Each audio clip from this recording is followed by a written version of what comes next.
Here's to an interesting one, a very interesting one. I think this one I like so much.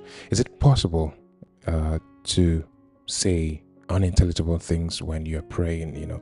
Make some sounds. I think sometimes you may see some people while they're praying. You hear them saying things like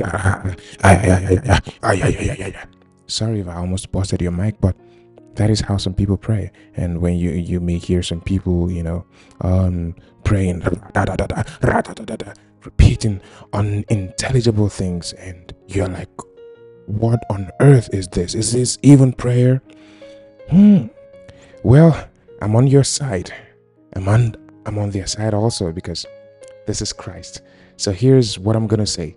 An answer to that is it possible to pray and say unintelligible things?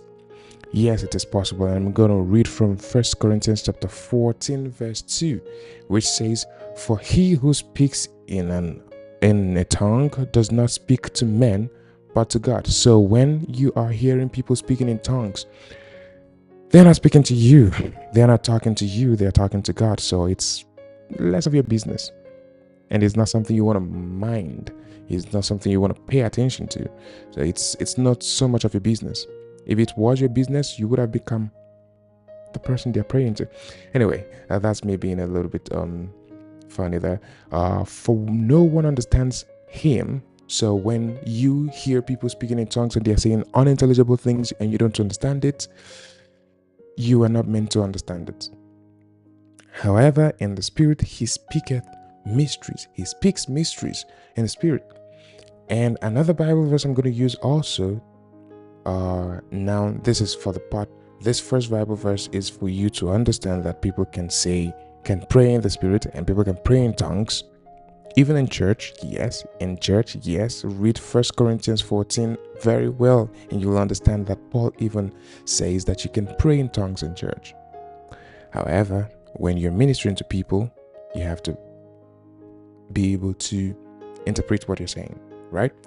So this is for praying in tongues. Secondly, for groanings in the spirit. All those times you hear people going like, and you're like, is this? No, I don't want to go to that church.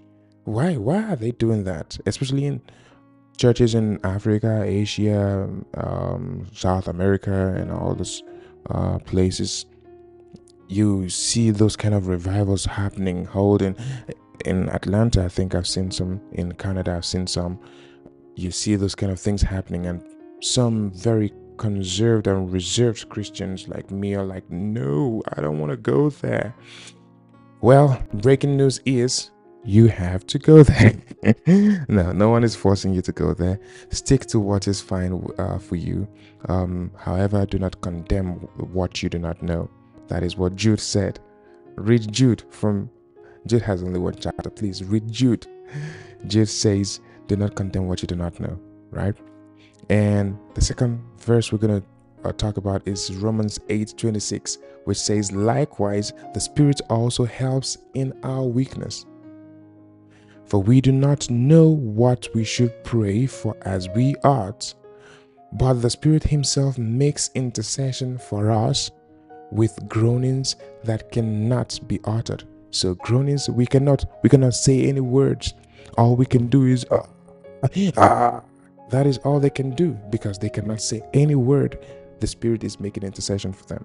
So I guess that you possibly may leave the bandwagon of people who are trying to demonize what they do not understand, criticize what they do not understand, and understand that the Bible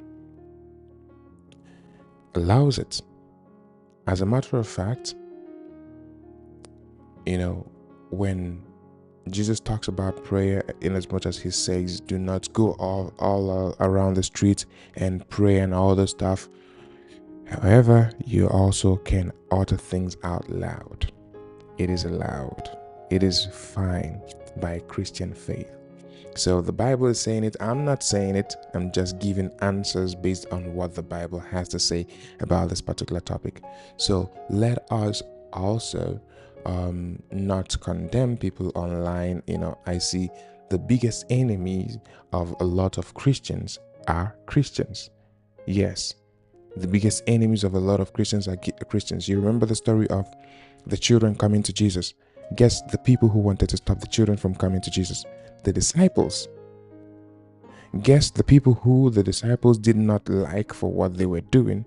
The Pharisees and the Sadducees. What were they trying to do? The Pharisees and the Sadducees did not like Jesus, and they were trying to take Jesus away from the disciples. So we should be watchful that we do not become the people we hate. We should be watchful that we do not become the gatekeepers.